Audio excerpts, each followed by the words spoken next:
على حبيبك خير الخلق كلهم محمد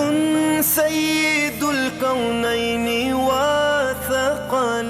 بسم اللہ الرحمن الرحیم. الحمدللہ فی الارض والسماء والصلاة والسلام علی اکرم الکرماء وعلی آلہ وصحبہ والائمۃ والعلماء.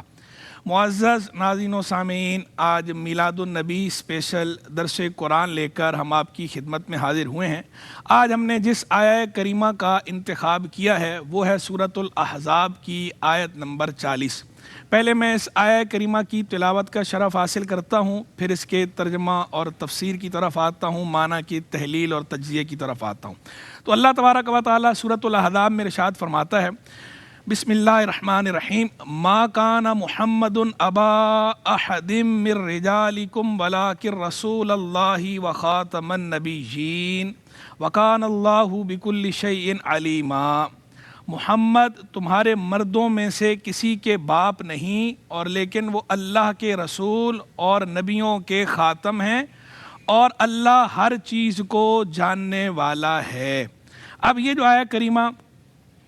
جس کو ہم نے چنا ہے آج کے درس کے لیے، یہ آیہ کریمہ سورۃ الاحزاب کی ہے، اور سورۃ الاحزاب مدنیہ صورت ہے. میں پہلے بھی کئی دفعہ بتا چکا ہوں کہ مکی صورتیں ان صورتوں کو کہا جاتا ہے جو ہجرت سے پہلے نازل ہوئیں، اور مدنی صورتیں ان صورتوں کو کہا جاتا ہے جو ہجرت کے بعد نازل ہوئیں. یہ صورت ہجرت کے بعد نازل ہوئی ہے، اس لیے یہ مدنیہ صورت ہے سورۃ الاحزاب. اس کی یہ آیت نمبر 40 ہے. پہلے اس کے شان نزول کو بیان کرتا ہوں، پھر اس کے مرکزی مفہوم کی بات کریں گے ہم.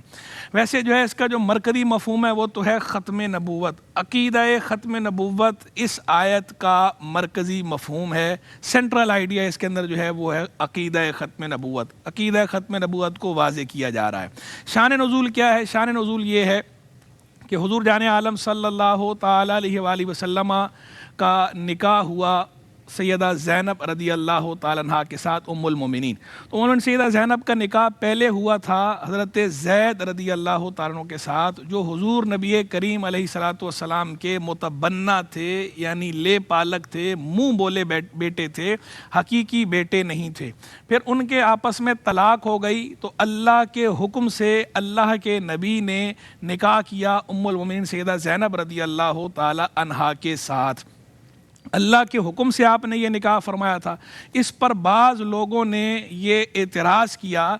یہ منافق لوگ تھے جنہوں نے یہ اعتراض اٹھایا کہ بھئی انہوں نے تو اپنے بیٹے کی بیوی کے ساتھ نکاح کر لیا ہے، یہ خود ہمیں منع کرتے ہیں اور کوئی بھی بیٹے کی بیوی کے ساتھ نکاح نہیں کرتا، انہوں نے اپنے بیٹے کی بیوی کے ساتھ نکاح کر لیا ہے. تو اس پر یہ آیت نازل فرمائی گئی اور یہ بتایا گیا کہ اللہ کے نبی سیدنا محمد علیہ الصلوۃ والسلام وہ مردوں میں سے کسی کے باپ نہیں ہیں، یعنی ان کا کوئی بیٹا نہیں، حقیقی بیٹا ان کا کوئی موجود نہیں ہے جس کی بیوی سے انہوں نے شادی کی ہو. حضرت زید کی جو سابقہ بیوی تھیں تو حضرت زید متبنہ تھے، لے پالک بیٹے تھے، حقیقی بیٹے نہیں تھے. اور لے پالک بیٹا جو ہوتا ہے وہ حقیقی بیٹے کی طرح نہیں ہوتا. تو یہ حکم بیان کرنا بھی مقصود تھا. اللہ کے نبی علیہ الصلوۃ والسلام اللہ کے اذن سے دین متین کی تعلیم کو فروغ دینے کے لیے تشریف لائے ہیں. اللہ کے احکام امت تک پہنچانے کے لیے، لوگوں تک پہنچانے کے لیے اللہ کے نبی کی بعثت فرمائی گئی ہے. تو جو لوگ یہ سمجھتے تھے کہ لے پالک بیٹا حقیقی بیٹا ہوتا ہے اور اس کی جو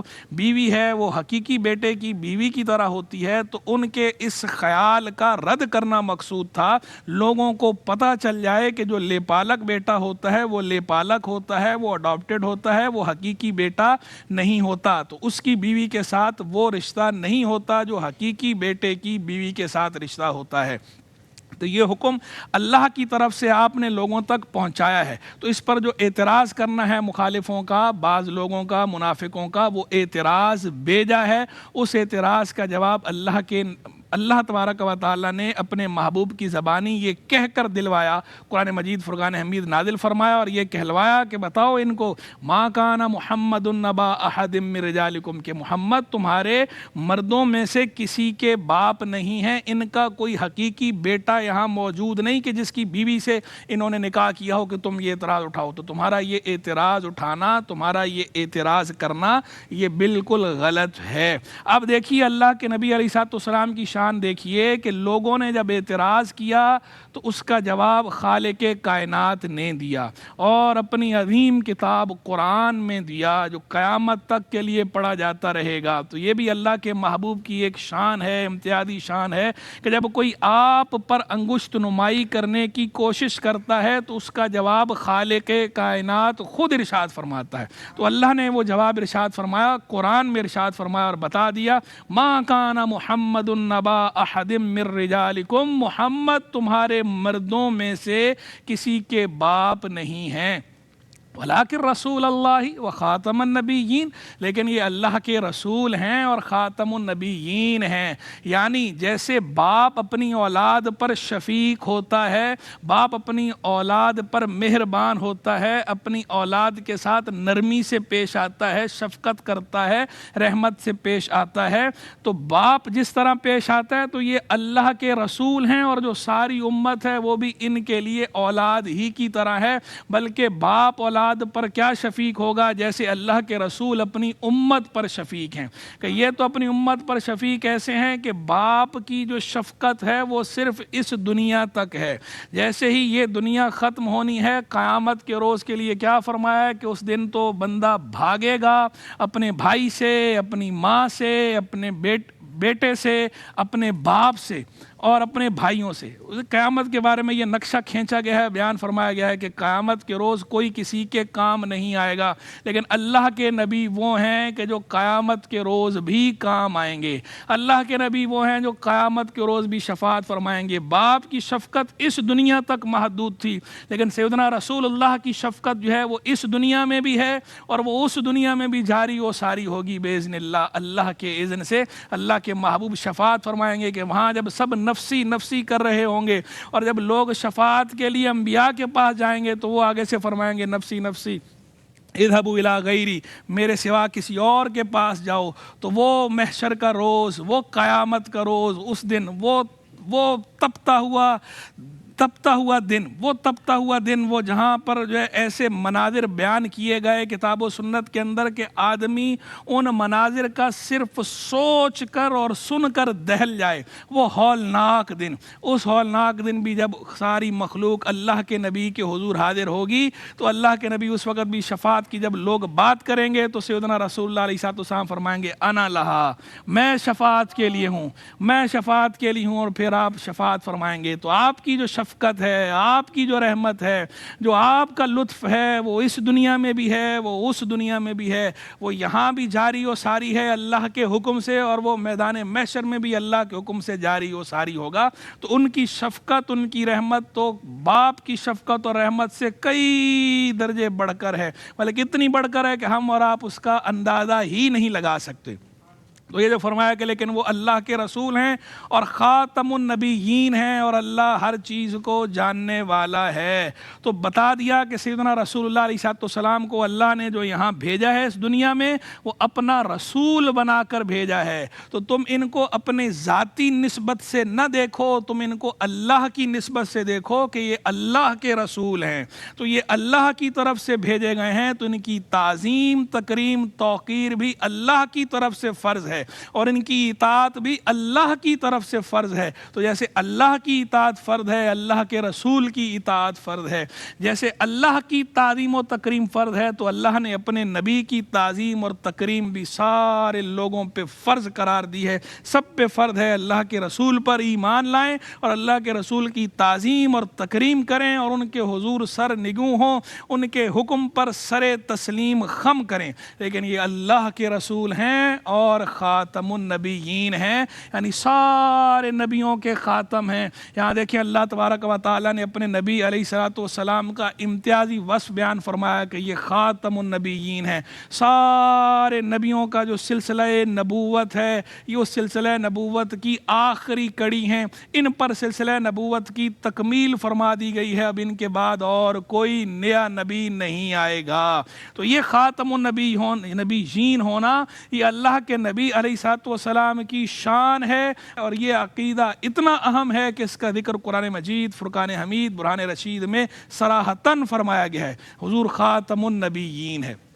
اب یہاں پر بعض لوگوں نے یہ شبہ پیش کیا کہ جناب یہ خاتم النبیین کا لفظ استعمال ہوا ہے، تو ایک ہوتا ہے خاتم اور ایک ہوتا ہے خاتم، تو خاتم الگ ہے، خاتم الگ ہے۔ وہ کہتے ہیں خاتم کا معنی تو یہی ہوتا ہے ختم کرنے والا، مکمل کرنے والا، آخری، اور خاتم تاپ زبر کے ساتھ کہتے ہیں مہر کو۔ تو وہ بعض لوگ یہ شبہ پیش کرتے ہیں کہ جناب خاتم النبیین کہا گیا ہے، تاپ زبر کے ساتھ کہا گیا ہے، تا کی زیر کے ساتھ نہیں کہا گیا، اور مطلب یہ ہے کہ اب جو بھی نبی بنے گا ان کے مہر لگانے سے بنے گا، یعنی نیا نبی کوئی آ سکتا ہے معاذ اللہ، کوئی بن سکتا ہے، بس جس پر یہ مہر لگائیں گے وہ ان کی مہر سے بنے گا۔ بعض لوگوں نے یہ شبہ پیش کیا، یہ بالکل بے بنیاد ہے، تار عنکبوت سے بھی زیادہ کمزور ہے،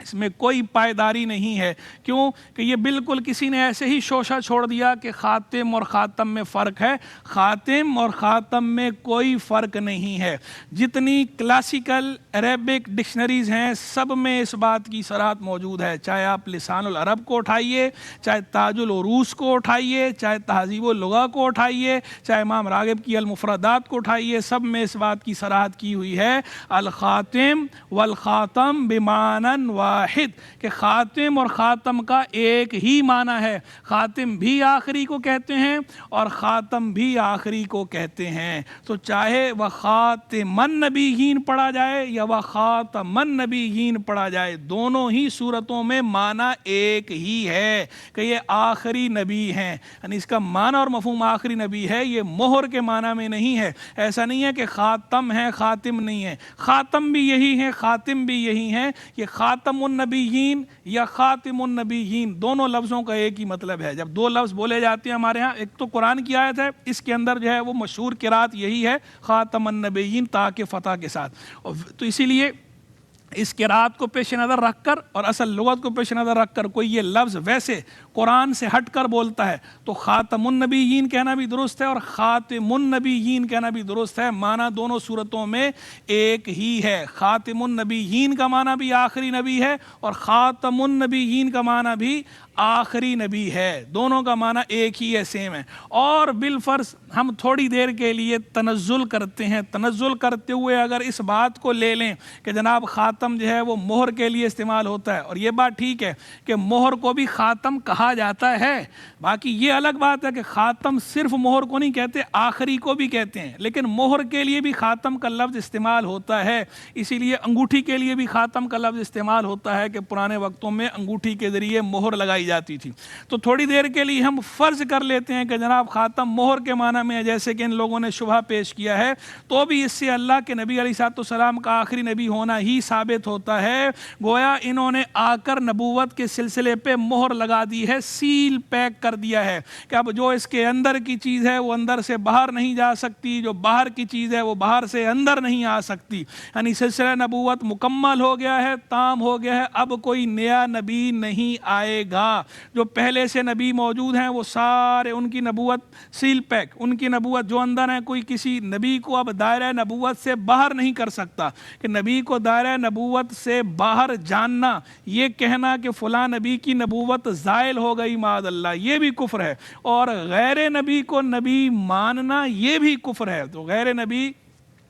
نبی نہیں ہو سکتا، نبی نبی ہے، غیر نبی غیر نبی ہے، تو اللہ کے نبی علیہ الصلوۃ والسلام کو آخری نبی ماننا ضروری ہے، جیسا کہ اس آیت میں بھی ہے اور قرآن مجید فرقان حمید کی دیگر آیات میں بھی ہے۔ یہ عقیدہ ختم نبوت، اس کا مطلب یہ ہے کہ اللہ کے رسول علیہ الصلوۃ والسلام سب سے آخری نبی ہیں، جب سے آپ تشریف لائے آپ کے بعد کوئی نیا نبی نہیں آئے گا۔ اور قرب قیامت میں جو سیدنا عیسیٰ علیہ نبینا علیہ الصلوۃ والسلام تشریف لائیں گے تو وہ بھی جب تشریف لائیں گے تو وہ پہلے سے نبی تھے، وہ اللہ کے نبی علیہ الصلوۃ والسلام سے پہلے ان کو نبی بنا کر بھیجا گیا۔ اب جب وہ تشریف لائیں گے تو وہ جو کام کریں گے وہ امتی کی حیثیت سے کریں گے۔ وہ نبی تو ہیں اور نبی رہیں گے، لیکن وہ پہلے سے نبی ہیں، وہ بعد میں آ کر نئے نبی نہیں بنے۔ اور دوسرا، وہ جو کام کریں گے وہ کام سیدنا رسول اللہ علیہ السلام کے امتی ہونے کی حیثیت سے کریں گے۔ یہی وجہ ہے کہ نماز کی امامت بھی امام مہدی فرمائیں گے جو سیدنا رسول اللہ علیہ السلام کے امتی ہیں۔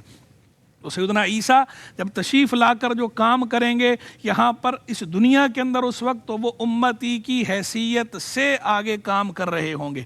گے وہ بہر النبی۔ تو اللہ کے نبی سیدنا رسول اللہ علیہ السلام، سیدنا محمد علی نبینا سیدنا محمد علیہ تحیہ و ثنا، آپ جو ہے سب سے آخری نبی ہیں، سب سے آخری رسول ہیں۔ یہ عقیدہ ختم نبوت ہے، یہ عقیدہ ختم نبوت دین کی بنیاد ہے، عقیدہ ختم نبوت ایمان کی اساس ہے۔ جس طرح سیدنا رسول اللہ علیہ السلام کو نبی ماننا ضروری ہے، اسی طرح سیدنا رسول اللہ علیہ السلام کو آخری نبی ماننا ضروری ہے۔ تو جیسے کوئی اللہ کے نبی علیہ السلام کی نبوت کا انکار کرے، اسے نہ مانے، تو وہ کافر ہے، دائرہ اسلام سے خارج ہے۔ بالکل اسی طرح جو سیدنا رسول اللہ علیہ السلام کو آخری نبی تسلیم نہ کرے وہ بھی دائرہ اسلام سے خارج ہے، وہ بھی مسلمان نہیں ہے۔ مسلمان ہونے کے لیے سیدنا رسول اللہ علیہ السلام کی ختم نبوت پر ایمان لانا ضروری ہے۔ اور یہ عقیدہ ختم نبوت یہ قرآن مجید فرقان حمید کی کئی آیات سے ثابت ہے، کئی احادیث سے ثابت ہے، جہاں اللہ تبارک و تعالیٰ نے یہ ارشاد فرمایا ہے: الیوم اکملت لکم دینکم واتممت علیکم نعمتی ورضیت لکم الاسلام دینا۔ آج کے روز میں نے تمہارے لیے تمہارا دین مکمل کر دیا، تم پہ اپنی نعمت تام کر دی اور تمہارے لیے اسلام کو بطور دین پسند کر لیا، چن لیا۔ اس آیت سے بھی پتہ چلتا ہے کہ اللہ کے نبی علیہ السلام آخری نبی ہیں، کیونکہ اللہ کے نبی کو یہ فرمایا گیا ہے کہ ہم نے تم پہ دین کامل کر دیا ہے، دین کو مکمل کر دیا، اور فرمایا نعمت کو تام کر دیا ہے۔ تمام اور کمال دونوں لفظ استعمال ہوئے، یعنی اب خارجی اوصاف کے اعتبار سے بھی کوئی ایسی حاجت نہیں کہ کمال میں کوئی چیز بچ گئی ہو، داخلی اجزاء کے اعتبار سے بھی ایسی کوئی حاجت نہیں کہ جس کو مکمل کیا جانا ہو۔ خارجی اوصاف ہوں یا داخلی اجزاء ہوں، ہر اعتبار سے دین کو مکمل کر دیا گیا ہے، ہر اعتبار سے نعمت کو تمام کر دیا گیا ہے۔ تو اب اور کسی نئے نبی کی حاجت نہیں ہے، یہ آخری نبی ہیں۔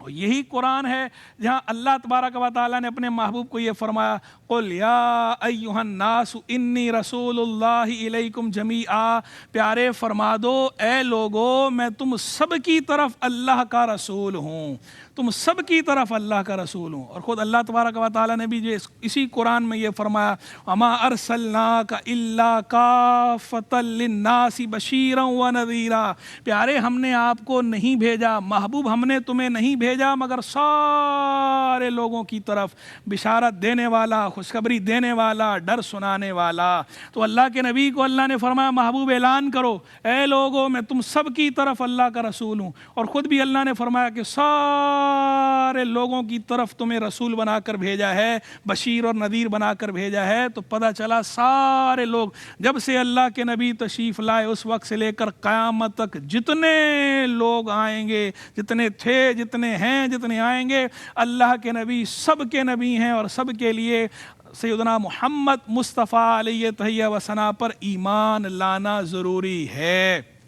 سیدنا رسول اللہ علیہ السلام ایسے نبی ہیں۔ اس سے بھی آپ کی ختم نبوت کا پتہ چلا، اس عقیدہ ختم نبوت کا اعلان ہوا، کیونکہ آپ سے پہلے جتنے نبی تشریف لائے وہ سارے کسی مخصوص قوم کی طرف تشریف لائے، مخصوص خطے کی طرف تشریف لائے، مخصوص زمانے کے لیے تشریف لائے۔ سیدنا رسول اللہ علیہ السلام جب تشریف لائے ہیں تو مخصوص قوم، مخصوص خطے اور مخصوص زمانے کے لیے نہیں آئے، بلکہ ہمیشہ کے لیے نبی بن کر آئے ہیں۔ ہر زمانہ میرے حضور کا ہے، آپ ہمیشہ کے لیے نبی بن کر آئے ہیں۔ زمان و مکان کی قید سے ماورا جتنے زمانے ہیں سب کے لیے آپ نبی بن کر آئے، جتنے مکان ہیں سب کے لیے آپ نبی بن کر آئے، کسی ایک جگہ کے لیے نبی بن کر نہیں آئے، سب کی طرف آپ نبی بن کر تشریف لائے ہیں۔ جس کے گھیرے میں ہیں انبیاء و ملک اس جہانگیر بیست پہ لاکھوں سلام، وہ دہن جس کی ہر بات وحی خدا،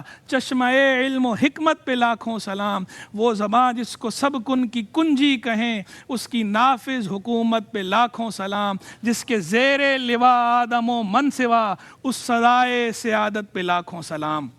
اللہ کے نبی خاتم النبیین بن کے تشریف لائے، اسی لیے آپ افضل الرسل ہیں، آپ افضل المرسلین ہیں، سید الانبیاء ہیں، سید المرسلین ہیں، اسی لیے آپ نے یہ اعلان فرمایا انا سید ولد آدم ولا فخر، کہ میں قیامت کے روز اولاد آدم کا سردار ہوں گا، اور یہ بات میں بطور فخر نہیں کہتا۔ تو اولاد آدم کے آپ سردار ہیں، یعنی آپ سارے انسانوں کے سردار ہیں، نبیوں اور رسولوں کے بھی آپ سردار ہیں۔ آپ آخری نبی ہیں، ایسے آخری نبی ہیں، نہ رکھی گل کے جوش حسن نے گلشن میں جا باقی، چٹکتا پھر کہاں غنچہ کوئی باغ رسالت کا، کہ اب آپ کے آنے کے بعد ایسی کوئی حاجت رہی نہیں، کوئی ایسی کمی رہی نہیں کہ اس کمی کو پورا کرنے کے لیے کسی نئے نبی کی ضرورت ہوتی، آپ نے آ کے ساری کمی پوری فرما دی ہے۔ تو اللہ کے نبی علیہ السلام آخری نبی ہیں، عقیدہ ختم نبوت پر ایمان لانا ضروری ہے۔ جس طرح یہ کتاب اللہ سے ثابت ہے، آیات تو بہت ساری ہیں، میں نے چند آیات کی تلاوت کی، اسی طرح احادیث طیبہ بھی بڑی تعداد میں ہیں، سینکڑوں کی تعداد میں احادیث ہیں جن سے آپ کے ختم نبوت کا عقیدہ واضح ہوتا ہے۔ اللہ کے رسول علیہ السلام نے ارشاد فرمایا ان النبوۃ والرسالۃ قد انقطعت فلا نبی بعدی ولا رسول، آپ نے فرمایا کہ نبوت اور رسالت بند ہو گئی، اس کا دروازہ بند ہو گیا ہے، نبوت اور رسالت ختم ہو گئی، اب میرے بعد کوئی نبی نہیں آئے گا، نہ کوئی رسول آئے گا۔ نبوت ہو یا رسالت ہو، دونوں کے لیے آپ نے یہ بات فرما دی، کیٹیگوریکلی فرما دی کہ میرے بعد نہ کوئی نیا نبی آ سکتا ہے، نہ میرے بعد کوئی نیا رسول آ سکتا ہے۔ تو لہذا جو بھی کوئی یہ کہے کہ ذلی یا بروزی کی تفریق کرے، یا حقیقی یا مجازی کی تفریق کرے، یا تشریعی یا غیر تشریعی کی تفریق کرے، یہ تفریق بھی غلط ہے۔ اللہ کے نبی آخری نبی ہیں، اب کوئی نیا نبی نہیں آنا، نہ ذلی نہ بروزی، نہ حقیقی نہ مجازی، نہ تشریعی نہ غیر تشریعی، نبی آخری نبی سیدنا محمد مصطفیٰ علیہ تحیہ و ثنا ہیں، یہ آخری نبی ہیں، یہ تشریف لے آئے، ان کے بعد اب اور کوئی نیا نبی نہیں آئے گا۔ سیدنا رسول اللہ علیہ السلام، آپ دیکھیے سیرت اٹھائیے، کتب حدیث اٹھائیے، جب غزوہ تبوک کا موقع ہے اور سیدنا رسول اللہ علیہ السلام جانے لگے ہیں، اور سیدنا مولا علی کرم اللہ تعالی وجہ الکریم کو آپ اپنے پیچھے مقرر کر کے جا رہے ہیں، آپ خواتین اور بچوں پہ جب ان کو مقرر کر کے گئے ان کی دیکھ بھال کے لیے، تو سیدنا مولا علی جو ہے شجاعت دلیر، وہ چاہتے تھے میں بھی داد شجاعت دوں، جب روتے ہوئے اللہ کے نبی کی بارگاہ میں حاضر ہوئے کہ حضور مجھے عورتوں اور بچوں میں چھوڑے جا رہے ہیں، تو اللہ کے نبی علیہ السلام نے کیا پیاری بات ارشاد فرمائی تھی۔ حضور جان عالم صلی اللہ تعالی علیہ وآلہ وسلم نے فرمایا، کیا پیاری بات آپ نے فرمائی، آپ نے فرمایا انت منی بمنزلتی ہارون من موسیٰ الا انہ لا نبی بعدی، علی تمہاری مجھ سے نسبت وہ ہے جو ہارون کی موسیٰ سے ہے، تو میں تمہاری مجھ سے وہ نسبت ہے، یعنی ان کا اعزاز بیان کیا، لیکن آگے کیا فرمایا، الا یہ کہ میرے بعد کوئی نبی نہیں، یعنی موسیٰ نبی تھے اور ہارون بھی نبی تھے، لیکن میں نبی ہوں اور تم نبی نہیں ہو۔ تو اللہ کے نبی علیہ السلام نے بات شگاف انداز میں اس بات کا اعلان فرمایا ہے، اور کوئی ایک بار نہیں فرمایا اپنی زندگی میں، آپ نے کئی مواقع پر یہ بات فرمائی ہے، جا بجا آپ نے اپنی ختم نبوت کے عقیدے کو واضح فرمایا ہے، ظاہر فرمایا ہے، کئی احادیث اس پر دال ہیں،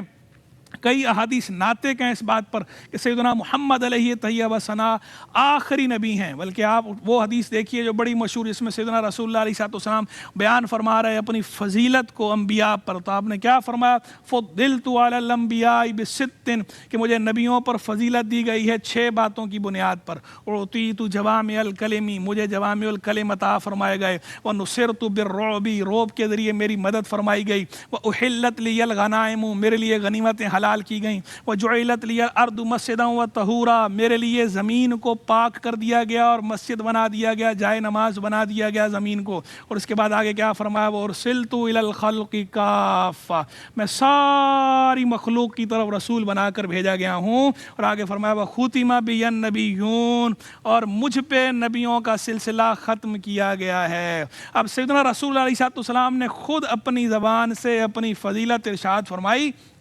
اپنے فضائل بیان فرمائے، اپنے خصائص بیان فرمائے، اور یہ بتایا کہ 6 باتوں کی کو بنیاد بنا کر آپ نے فضیلت ذکر کی گئی. یہ 6 باتیں اضافی باتیں تو بہت ساری ہیں، لیکن اس موقع پر آپ نے 6 باتیں ارشاد فرمائیں. صحیح مسلم کی حدیث اس میں آپ نے فرمایا کہ 6 باتوں کی بنا پر مجھے دیگر انبیاء پر فضیلت دی گئی. تو فرمایا مجھے جوامع الکلم عطا فرمائے گئے ہیں، یعنی ایسے جامع کلمات عطا فرمائے گئے ہیں کہ مختصر پر اثر، مختصر اور جامع، جسے کہا جاتا ہے دریا کو کوزے میں بند کرنا، کہ وہ الفاظ تو کم ہیں، الفاظ قلیل ہیں، لیکن اس میں جہان معنی ہے، معانی اور مفاہیم کا ایک جہان ہے، اس میں پوشیدہ ہے. تو یہ جوامع الکلم آپ کو عطا فرمائے گئے. دوسرا آپ نے فرمایا روب کے ذریعے میری مدد فرمائی گئی ہے. اور ایک دوسری حدیث میں تو آپ نے وضاحت بھی فرمائی کہ 1 مہینے کی مسافت تک اللہ نے میرا روب قائم فرما دیا ہے، لوگ مجھ سے ڈرتے ہیں، دشمن جو ہے وہ تھر تھراتے ہیں، ان پہ میری ہیبت طاری کر دی گئی ہے.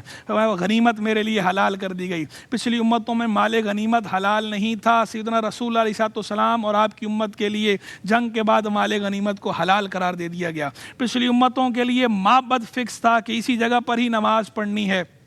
یہ اس زمین کو سیدنا رسول اللہ علیہ السلام کے لیے اور آپ کے طفیل آپ کی امت کے لیے پوری زمین کو مسجد قرار دے دیا گیا کہ نماز کا وقت ہو جائے تو جہاں جس پاک صاف زمین پر بندہ نماز پڑھ لے نماز ادا ہو جاتی ہے. مسجد میں پڑھنا اعلیٰ ہے، افضل ہے، اور مسجد کی جماعت، مسجد محلہ کی جماعت واجب ہے، اس کا انکار نہیں ہے. لیکن پچھلی امتوں میں تو معاملہ یہ تھا کہ مسجد کے سوا نماز پڑھ ہی نہیں سکتے تھے، عبادت معبد ہی میں کرنی ہے. یہ اس امت کو یہ شرف اللہ کے نبی کی سبب ملا کہ جہاں زمین کے جس حصے پہ نماز ادا کریں نماز ادا ہو جاتی ہے. تو اللہ کے نبی علیہ السلام کا یہ شرف ہے. پھر زمین کو پاک کر دیا گیا. وضو پر قدرت نہیں ہے، پانی پر قدرت نہیں ہے، تو آپ زمین سے، مٹی سے تیمم کر سکتے ہیں. آپ اس امت سے پہلے یہ نہیں تھا. یہ بھی اللہ کے نبی علیہ السلام کے طفیل یہ شرف ملا. آپ کا اعزاز ہے، اور آپ کے صدقے طفیل آپ کی امت کا بھی یہ اعزاز ہے. تو سیدنا رسول اللہ علیہ السلام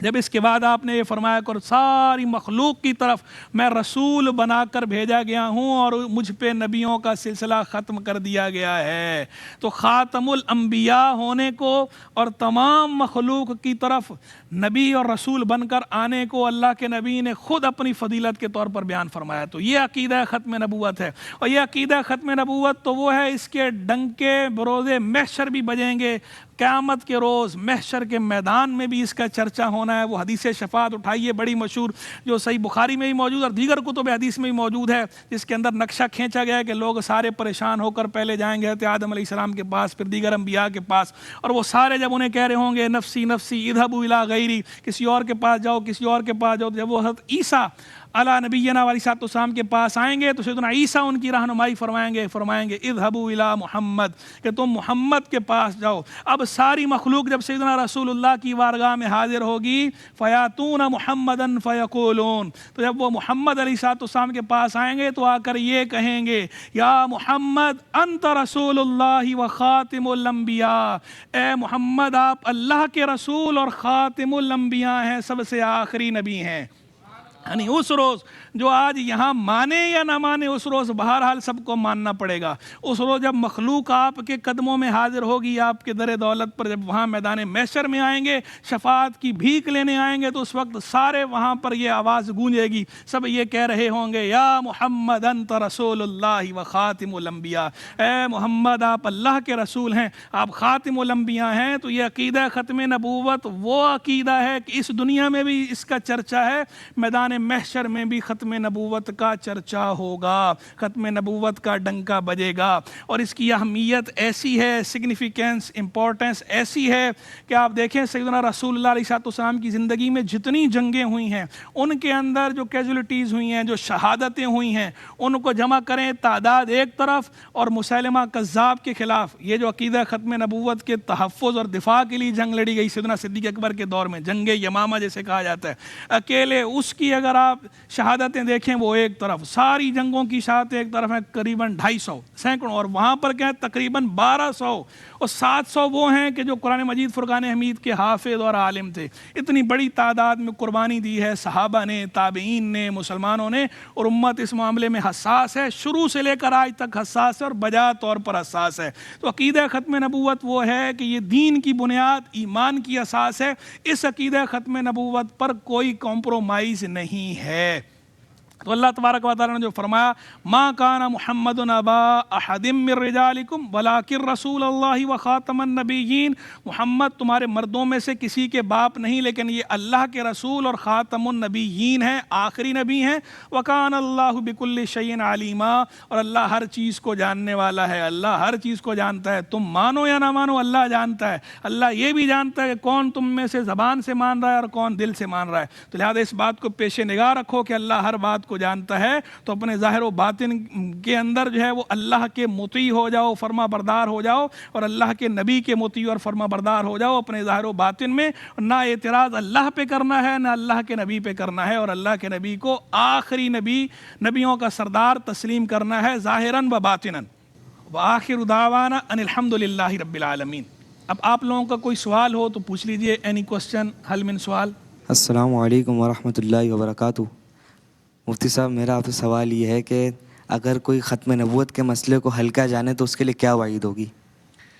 گڈ کوسچن۔ ختم نبوت کے بارے میں جیسا کہ میں نے بھی آپ کو آیات سنائیں، احادیث طیبہ سنائیں، صحابہ و تابعین کا عمل بیان کیا، اس کے لیے جو جنگیں ہوئیں اس کا ذکر کیا، آپ کو بتایا کہ امت کتنی حساس ہے اور ائمہ نے کیسا کام کیا اس پر، تو یہ ہلکا مسئلہ نہیں ہے، اس کو ہلکا نہیں لینا چاہیے۔ اور اگر ہلکا لینے سے مراد یہ ہے کہ کوئی اس پر ایمان نہیں رکھتا یا اس پر ایمان رکھنے کو ضروری نہیں سمجھتا، پھر تو وہ دائرہ اسلام سے ہی خارج ہے، جیسا کہ میں نے بتایا کہ جس طرح سیدنا رسول اللہ علیہ السلام کو نبی ماننا ضروری ہے، اسی طرح آپ کو آخری نبی ماننا بھی ضروری ہے۔ کوئی اگر آپ کو آخری نبی تسلیم نہ کرے تو وہ بندہ مسلمان نہیں ہے، وہ دائرہ اسلام سے خارج ہے۔ تو اس کو ہلکا بالکل نہیں لینا چاہیے، ہرگز ہلکا نہیں لینا چاہیے، اس کی جو سینسٹیوٹی ہے، حساسیت ہے، اسے سمجھنا چاہیے۔ السلام علیکم ورحمۃ اللہ وبرکاتہ۔ مفتی صاحب، میرا یہ سوال ہے کہ آج کے دور میں ہم ختم نبوت پہ کس طرح کام کر سکتے ہیں؟ وعلیکم السلام ورحمۃ اللہ وبرکاتہ۔ گڈ کوسچن، بہت اچھا آپ کا سوال ہے بیٹا۔ ختم نبوت پر کام کے لیے سب سے پہلے تو ختم نبوت کے بارے میں ہمیں خود معلومات ہونی چاہیے، تو ہم قرآن مجید فرقان حمید کو پڑھیں، احادیث طیبہ کو پڑھیں، اور ائمہ امت نے جو ختم نبوت کے حوالے سے کام کیا ہے، جو انہوں نے کتابیں تالیف فرمائی ہیں، یعنی آپ یقین کیجئے کہ پچھلی 1.5 صدی میں جو ختم نبوت پر کام ہوا ہے تحریری، اسے جب جمع کیا گیا ہے تو 16 جلدیں بنی ہیں، اور ابھی بھی وہ مکمل نہیں، یعنی تتبع تام نہیں ہے، تتبع کامل نہیں ہے، اور بھی جلدیں بن سکتی ہیں، اتنا لٹریچر اس پر موجود ہے۔ تو اس لٹریچر کا مطالعہ کریں، پھر اس کے بعد اس کی اویئرنیس دیں، آگے خود بھی اویئر ہوں، گھر والوں کو بھی بتائیں، دوسروں کو بھی بتائیں عقیدہ ختم نبوت کی اہمیت کیا ہے، عقیدہ ختم نبوت کے بارے میں دلائل کیا ہیں یہ ذکر کریں، عقیدہ ختم نبوت کی حساسیت کیا ہے یہ بتائیں، عقیدہ ختم نبوت کی اہمیت جو ہے وہ ظاہر کریں اگلوں پر۔ ختم نبوت پر کام کا طریقہ یہ ہے کہ ہم خود، جب ہمیں یہ معلومات ہوں گی تو ہم آگے دوسروں کو بتا پائیں گے نا، اگر ہمیں خود ہی یہ معلومات نہیں ہونی تو آگے ہم نے دوسروں کو کیا بتانا ہے۔ تو کام کے لیے سب سے پہلے تو ہمیں اس کی معلومات ہونا، اس کے بارے میں علم ہونا ضروری ہے۔ السلام علیکم ورحمۃ اللہ وبرکاتہ۔ وعلیکم السلام۔ مفتی صاحب، میرا آپ سے یہ سوال ہے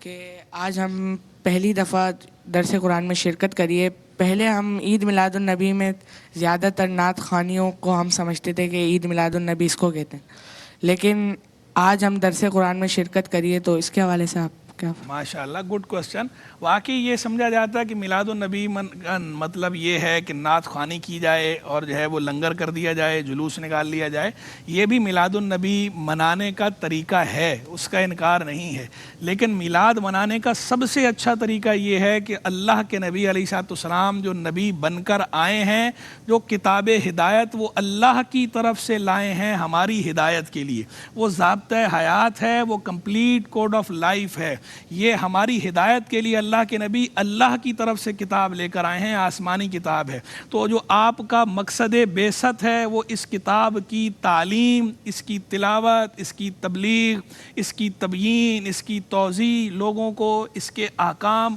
پر عمل کرانا، اور جو باتیں اس کے اندر جن سے روکا گیا ہے لوگوں کو اس سے روکنا، اس مقصد کے لیے آپ تشریف لائے تھے۔ تو میلاد النبی کا بہترین طریقہ یہ ہے کہ اس قرآن سے بندہ جڑ جائے اور اس قرآن کو بندہ پڑھے۔ اس کا ایک طریقہ یہ بھی ہے کہ اس طرح درس قرآن کا اہتمام کیا جائے، اور یہ ماشاءاللہ ARYQTV کا جو ایک اعزاز اور اختصاص ہے کہ ARYQTV نے اس موقع پہ درس قرآن کا اہتمام کیا ہے، تو ماشاءاللہ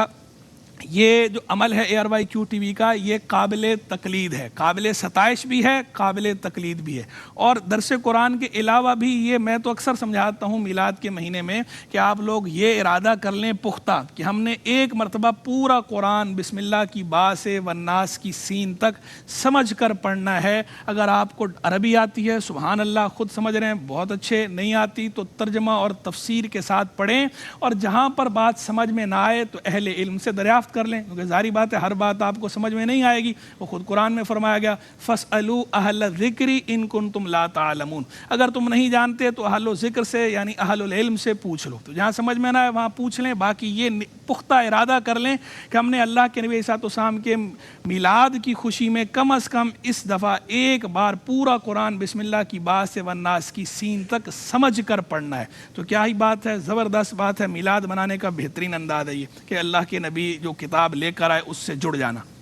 تو یہ کتاب ہدایت ہے، اللہ کے نبی یہ کتاب لے کر آئے ہیں، تو اس کتاب کا مطالعہ کرنا، قرآن کا مطالعہ کرنا، قرآن کو سمجھنا، اور اللہ کے نبی علیہ السلام کی سیرت کو سمجھنا، سیرت کو پڑھنا. سیرت طیبہ، قرآن اور سیرت طیبہ، ان دونوں کے مطالعے کو اپنا مستقل معمول بنا لیں میلاد کی خوشی میں، کہ اس دفعہ میلاد کی خوشی میں اب یہ کروں گا کہ پورا قرآن سمجھ کر پڑھوں گا، اور اللہ کے نبی علیہ السلام کی جو سیرت ہے، سیرت طیبہ، اس کا مطالعہ سمجھ کر کروں گا. وآخر دعوانا ان الحمد للہ رب العالمین. مولاي صل وسلم دائما ابدا على حبيبك خير الخلق كلهم محمد سيد الكونين